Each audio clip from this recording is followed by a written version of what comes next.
지난 11월에 검찰의 공소장에 네. 이 최순실, 안종범, 정호성 이렇게 이 세 사람이 공모관계에 있다 네. 이런 얘기가 나왔었죠. 네네, 그리고 그렇습니다. 이 얼마 전에 안종범 전 수석이 네. 어딘가에 기록이 된 것을 박 대통령이 읽는 듯한 느낌을 받았다 이렇게 네. 진술을 했다고 하는데요. 네네. 네, 그렇습니다. 이거에 대해서는 어떤? 네네.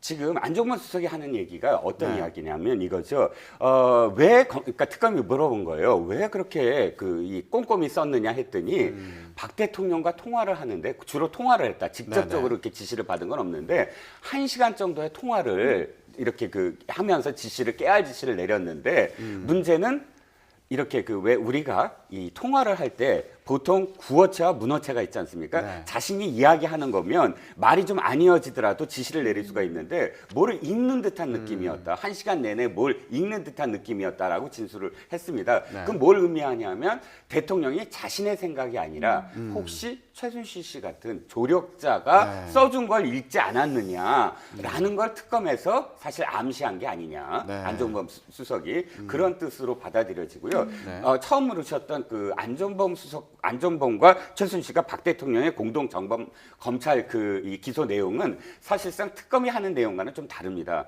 그 부분까지는 뭐냐면은 뇌물죄나 제3자 뇌물 공여죄가 아니고 직권남용과 관련한 부분이거든요. 네네. 검찰의 어떤 이 진술 상황을 그래서 지금 특검이 하는 가장 핵심은 뭐냐면 뇌물죄 혹은 제3자 뇌물 공여죄입니다. 그러니까 지금 박 대통령 측에서는 검찰의 공소 내용 정도로만 유지만 하더라도 사실 박 대통령이 법정에 직접 서는 일은 없지 않느냐 그걸 계속 노리고 있는 것이죠. 네.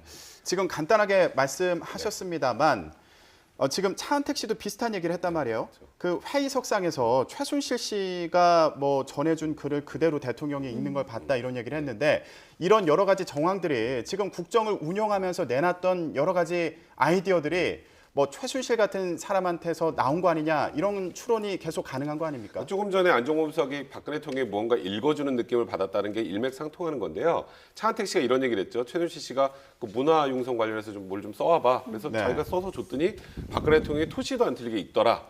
그러면 결국 최순실 씨가 뭔가 전해주는 걸 박근혜 대통령이 그대로 국정에 반영한 게 아니냐라는 의혹이 나오는 거고요. 그러니까 안종범 수석이 누군가가 써준 걸 읽어주는 느낌이 들었다라는 건 그 네. 써준 사람의 주체가 최순실이 아니냐라는 걸 충분히 이제 짐작할 수 있는 거고 또 차은택 씨가 이런 표현도 썼어요. 특정한 전화를 가지고 누군가와 통화를 하는데 그게 박근혜 대통령인 것 같았다라는 얘기도 했었고요.